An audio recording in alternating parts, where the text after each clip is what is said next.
In Lexington, Kentucky, a man named Mike bet on stories. Not the digital ones, but the ones you can hold.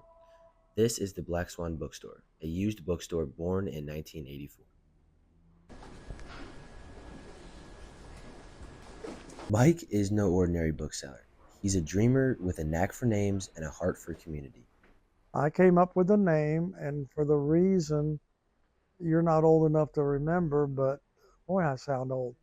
Um, but the in those days we didn't have an internet, and what you did for advertising was the yellow pages. And I wanted to be first in the yellow pages, which I was at that time with Black Swan. I could have named it my favorite name. I should have named it was the Angry Aardvark. And you can definitely be first in the yellow pages with Angry Aardvark. In 1984, before the internet, Mike opened Black Swan Books.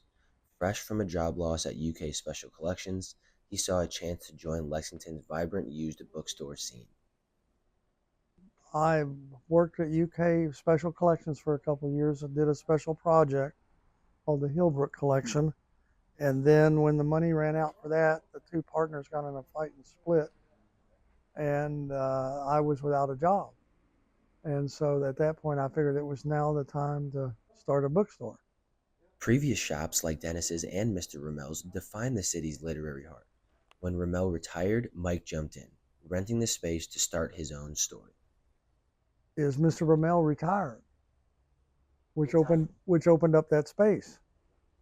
And so I guess I'd been in there buying books or looking at books or something, and he told me he was closing.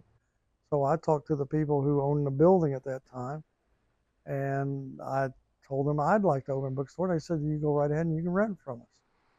So I did that, and about a month later, after I'd opened and got going, Mr. Brumell comes back and said, "Well, he made a mistake. He didn't want to close." I said, "It's too late."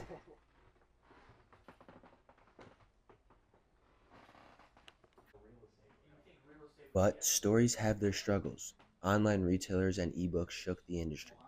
Mike learned the hard way what customers wanted. Say the first 5,000 books I bought, I still had about half of them I was buying for myself and not for the customers, which is something you have to learn. What does the customer want?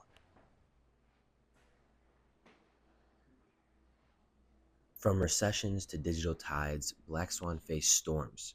Yet Mike kept going, driven by a simple truth. Books aren't just products, they're connections. I've just continued as I was. I have loyal customers. A lot of older people don't like to buy online. Today, the Black Swan is still thriving, not because of profits, but because of the people. Loyal customers, some for 30 years, keep coming back. I do it because I enjoy it. I try to be honest with people. I try to, serve people in a useful manner. I don't know. I have a lot of loyal customers, 25, 30 years that they've been customers. So, no, I just enjoy dealing with people and try to, as I said, try to help them do what they're looking for. In a world of clicks and screens, Mike's story proves that a bookstore is more than just books. It's a place where stories and people can find each other.